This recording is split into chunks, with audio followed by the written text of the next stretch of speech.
Hello students, agri with farmer में आपको स्वागत है। आज हम बात करने वाले हैं एक इम्पोर्टेंट टॉपिक के बारे में। एक इम्पोर्टेंट न्यूज़ आपको मैं देने वाला हूँ। उसमें है कि आपका जो एसटीए की वैकेंसी आई थी, सीनियर टीए की वैकेंसी जिसको आप बोलते हैं, या डिस्ट्रिक्ट हॉर्टिकल्चर ऑफिसर की बात अगर आप करें, डीएचओ की बात करें आप, या फिर बहुत सारे डेवलपमेंट ऑफिसर की वैकेंसी उसमें आई थी जो एग्रीकल्चर डिपार्टमेंट में थी। और आपका उत्तर प्रदेश पब्लिक सर्विस कमीशन के अंदर जो एग्रीकल्चर डिपार्टमेंट होता है उसके अंदर जो पोस्ट आई थी उसके बारे में यहाँ पर हम बात करेंगे कि उसमें क्या रहा, कितने विद्यार्थी हैं जिन्होंने एसटीए देने वाले हैं, डिस्ट्रिक्ट हॉर्टिकल्चर ऑफिसर देने वाले हैं, और डेवलपमेंट जो पोस्ट हैं वो भी देने वाले हैं। तो उसके बारे में हम यहाँ पर बात करेंगे। कुछ विद्यार्थियों ने क्या किया था, आरटीआई, राइट टू इन्फॉर्मेशन, ये राइट टू इन्फॉर्मेशन होता है। अगर आपको उसके बारे में नहीं पता है तो मैं आपको बता देता हूँ। आरटीआई का मतलब होता है राइट टू इन्फॉर्मेशन। आप किसी भी वैकेंसी के बारे में सही इन्फॉर्मेशन ले सकते हैं। आप इसके लिए अप्लाई करना पड़ता है। आप अप्लाई कीजिए तो आपको इसका रिप्लाई मिल जाता है, ठीक है। ये आरटीआई एक इम्पोर्टेंट पॉइंट होता है, यानी कि एक अधिकार होता है स्टूडेंट का या किसी भी व्यक्ति का भारत में कि वो अपने अधिकार को जान सकता है। यानी कि इसके थ्रू कोई भी सही इन्फॉर्मेशन, सटीक इन्फॉर्मेशन अगर चाहिए तो वो आरटीआई के थ्रू कर सकते हैं। तो कुछ विद्यार्थियों ने आरटीआई भी डाला है, यानी कि आरटीआई के लिए भी अप्लाई किया था और उसका आंसर भी आ चुका है, उसका रिप्लाई भी आ चुका है। तो उसके बारे में भी हम बात करेंगे स्टूडेंट। आरटीआई क्या था, कितने क्या क्या क्वेश्चन थे उसमें, ठीक है, और कितने फॉर्म भरे गए हैं Uttar Pradesh public service commission agriculture department में, कितनी वैकेंसी पर कितने फॉर्म आए हैं, उसके बारे में भी यहाँ पर बात करेंगे। एडमिट कार्ड कब आ सकता है इसका एग्ज़ाम, तो आपको पता ही है कि अगस्त के सेकंड वीक में है, लेकिन इसका एडमिट कार्ड कब जारी हो सकता है और एडमिट कार्ड आपको how to download admit card, आप अपना एडमिट कार्ड स्टूडेंट कैसे डाउनलोड कर सकते हैं, उसके लिए किस रजिस्ट्रेशन की आवश्यकता पड़ेगी, क्या वो रजिस्ट्रेशन नंबर से होगा या OTR नंबर से होगा, उसके बारे में भी यहाँ पर आपको मैं लाइव दिखाऊँगा, ठीक है। तो उसके बारे में मैं आपको बताऊँगा कि आप कहाँ से उसको डाउनलोड कर सकते हैं, ठीक है। और यदि आप हमारे चैनल पर फर्स्ट टाइम आई हैं तो एग्री विद फार्मर को सपोर्ट कीजिए स्टूडेंट। ये आप लोगों का चैनल है, ठीक है, एग्रीकल्चर स्टूडेंट का चैनल है। तो एग्री प्लस फार्मर, यानी कि यहाँ पर एग्रीकल्चर के स्टूडेंट और फार्मर्स जो होते हैं दोनों को यहाँ पर दोनों को ही इन्फॉर्मेशन दी जाती है। तो सबसे पहले हम बात कर लेते हैं स्टूडेंट कि आरटीआई का क्या रिप्लाई रहा, आरटीआई में क्या क्या चीज़ें पूछी गई थी। पहले क्वेश्चन देख लेते हैं, फिर उसके बाद उसका आंसर मैं आपको बता देता हूँ। ये क्वेश्चन थे जिन विद्यार्थियों ने ये क्वेश्चन पूछे हैं, आप क्वेश्चन देख सकते हैं स्टूडेंट। पहला क्वेश्चन था ये यहाँ से यहाँ तक, उत्तर प्रदेश लोक सेवा आयोग में 268 पदों पर जारी विज्ञापन सम्मिलित राज्य की सेवा परीक्षा 2024 में कुल कितने आवेदन किए गए। माफ़ कीजिएगा, मैंने वहाँ पर 264 बता दिए थे, उसके लिए माफ़ कीजिएगा, ठीक है। यहाँ पर जो थे लोक सेवा आयोग में जो एग्रीकल्चर था उसके अंदर जो वैकेंसी आई थी वही 268 वैकेंसी है, ना कि 264। तो 268 वैकेंसी थी, ठीक है। उसके बाद हम बात करते हैं, उसमें क्वेश्चन नंबर 2 पूछा गया था कि जो विज्ञापन है उसमें general, EWS, OBC, SC, ST और फीमेल वीक कैंडिडेट कितनी है, संख्या बताने का कष्ट करें, ठीक है। क्वेश्चन नंबर 3 था कि जिला उद्यान अधिकारी से ग्रेड 2 ग्रेड A, यानी कि 2 ग्रेड A इस पद पर प्राप्त कुल आवेदन कितने हैं। जनरल, EWS, OBC, ST और फीमेल के बारे में बताइए। कहने का मतलब सिंपल ये है, देखो जो ये कह रहा है, ये पूछ रहा है कि उत्तर प्रदेश जो का, यानी कि UPPCS में जो वैकेंसी आई थी एग्रीकल्चर में 268 पद थे, उसमें आप ये बताइए कि कैटेगरी वाइज क्या क्या कितनी वैकेंसी थी। एक क्वेश्चन तो ये था। दूसरा, डिस्ट्रिक्ट हॉर्टिकल्चर में उन्होंने कैटेगरी वाइज क्वेश्चन पूछा था, ठीक है। उसके बाद आगे चलते हैं, उसने पूछा कि ये इस पर कितने आवेदन हुए, यानी कि SC ST वाले कितने हैं, OBC वाले कितने हैं और EWS वाले कितने हैं, जनरल कैटेगरी के कितने कैंडिडेट हैं, उसके बारे में इन्होंने पूछा है। उसके बाद क्वेश्चन नंबर 6 इन्होंने पूछा है कि जो एग्रोनॉमी है, इस पर एग्रोनॉमी वाला जो ब्रांच थी उसके अंदर SC OBC कैटेगरी के हिसाब से क्वेश्चन पूछा है। उसके बाद क्वेश्चन नंबर इन्होंने 7 पूछा है कि ये परीक्षा कब तक संभावित है। देखो, परीक्षा संभावित तो हो चुकी है, अगस्त का जो सेकंड वीक है उसमें ये एग्ज़ाम होने की संभावना है, यानी कि उसकी भी डेट मैं आपको बता दूंगा, उसकी डेट आ चुकी है, ठीक है। क्वेश्चन नंबर इसके बाद ये है कि कब तक होगी इसकी प्रारंभिक परीक्षा, ठीक है।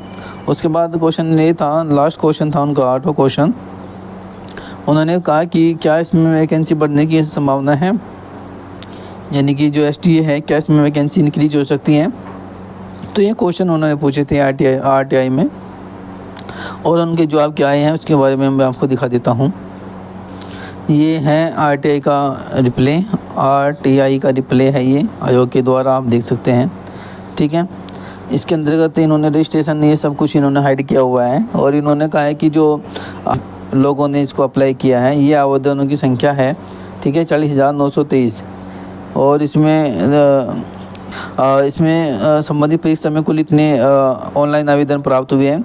बिंदु 2, 3, 4 और 5 एवं 6 के संबंध में सूची है कि वे वंचित सूचना जिस रूप में अपेक्षित है उस रूप में तैयार नहीं है की जाने के कारण दे नहीं है।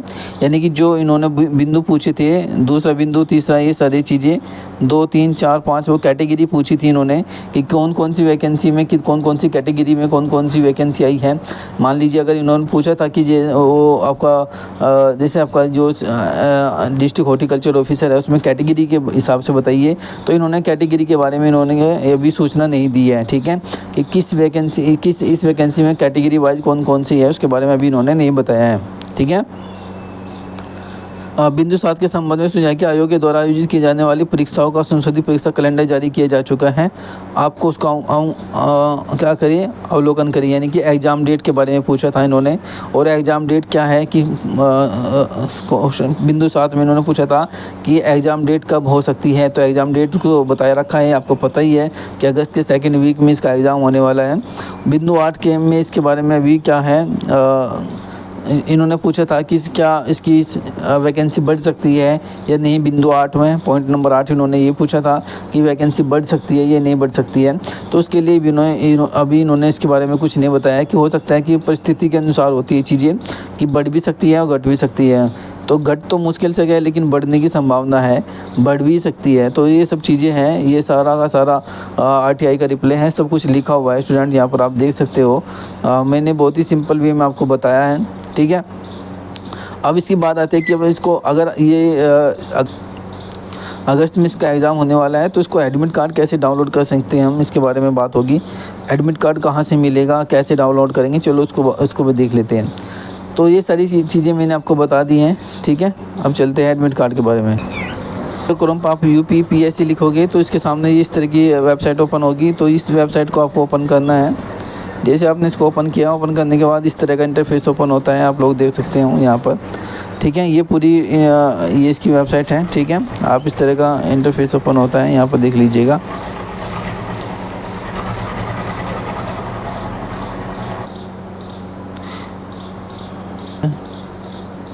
डाउनलोड एडमिट कार्ड, ठीक है, जहाँ पर लिखा है डाउनलोड एडमिट कार्ड, तो इस पर क्लिक करेंगे। तो आप यहाँ पर क्लिक करेंगे तब यहाँ पर आपका एडमिट कार्ड डाउनलोड हो जाएगा। बाकी अगर आप देखो, यहाँ से आप डाउनलोड एडमिट कार्ड कर सकते हैं, अपना एप्लीकेशन स्टेटस दे सकते हैं, आप डुप्लीकेट रजिस्ट्रेशन स्लिप यहाँ से डाउनलोड कर सकते हैं। प्रिंट डिटेल्स अगर आपके पास नहीं है तो आप यहाँ पर डाउनलोड कर सकते हैं। आप अपना OTR नंबर, अगर किसी के पास OTR नंबर नहीं है तो OTR नंबर भी यहाँ पर पता कर सकते हैं। कुछ चीज़ें हैं, तो सबसे पहले मैं व्यू एप्लीकेशन स्टेटस पर क्लिक करता हूँ। तो आप यहाँ पर आप अपना ये सब चीज़ें भरिएगा, registration number, date of birth और सेलेक्ट कीजिएगा। तो आपका क्या एप्लीकेशन स्टेटस दिखा देगा कि आपका स्टेटस क्या रहा, ठीक है। उसके बाद आप अपने यहाँ से प्रिंट भी ले सकते हैं, आप अपना प्रिंट भी आप अपने यहाँ से इस तरह से आप अपना प्रिंट डाउनलोड कर सकते हैं, ठीक है। ये आपने जो फ़ीस जमा की थी उसकी स्लिप भी आप यहाँ से डाउनलोड कर सकते हैं, इस पर क्लिक करके, और यहाँ पर आप अपना फॉर्म भी डाउनलोड कर सकते हैं। उसके बाद विद्यार्थियों, आप यहाँ पर list of application having the objection, किस किस विद्यार्थियों को ऑब्जेक्शन हुआ है उसके बारे में भी यहाँ पर उसका पता लग जाएगा, ठीक है। ऑब्जेक्टेड स्टेटस क्या रहा, list of candidate whose application from objective status, ठीक है। उसके बाद आप अपना यहाँ पर OTR नंबर भी आप कंफर्म पता कर सकते हैं कि आपका OTR नंबर क्या है, how to find OTR number. तो ये सब चीज़ें हैं। वन टाइम रजिस्ट्रेशन नंबर आप यहाँ से किसी के थ्रू आप ऑथेंटिकेट है, आप OTP के थ्रू, मोबाइल नंबर के थ्रू आप इसमें कर सकते हैं। आपके पास एक OTP आएगा, OTP कर देना, ये सब चीज़ें हैं। अगर आपके पास OTP नहीं है यानी कि OTR नंबर नहीं है तो आप फॉरगेट पासवर्ड भी अगर ये सब चीज़ें आप देख सकते हैं। अगर आपके पास पासवर्ड वगैरह नहीं है तो वो भी हो जाएगा। किसी तरह की कोई भी प्रॉब्लम नहीं है, आप इजीली आराम से इसको देख सकते हैं। ठीक है, ये पूरी डिटेल्स मैंने आपको बताई है स्टूडेंट। ठीक है, आप चाहे तो इसको और यहाँ पर देख सकते हैं, थोड़ा सा और है इसमें डिटेल्स क्या है। ओके, ये सभी डिटेल्स के बारे में मैंने यहाँ पर आपको बात की है। तो यहाँ पर आप हर तरीके से एडमिट कार्ड डाउनलोड कर सकते हैं। मान लीजिए अगर आपको एडमिट कार्ड डाउनलोड करना है तो आपको यहाँ पर डाउनलोड एडमिट कार्ड पर क्लिक कीजिएगा। तो यहाँ पर आपको क्या मिलेगा, यहाँ पर मिलेगा आपको ठीक है, प्रोसीड कीजिएगा। प्रोसीड करने के बाद आपके पास यहाँ पर रजिस्ट्रेशन नंबर मांगेगा आपसे। ठीक है, रजिस्ट्रेशन नंबर मांगेगा, डेट ऑफ बर्थ मांगेगा, उसके बाद ये वेरिफिकेशन कैप्चर मांगेगा, सेलेक्ट कीजिएगा तो आपका डाउनलोड एडमिट कार्ड पे इस पर क्लिक करेंगे तो हो जाएगा। ठीक है, ये सब चीज़ें हैं, आप इसे आराम से देख सकते हैं। ठीक है, तो आज के लिए इतना ही है स्टूडेंट्स। अगर आपको हमारी वीडियो अच्छी लगी है तो वीडियो को लाइक कीजिएगा।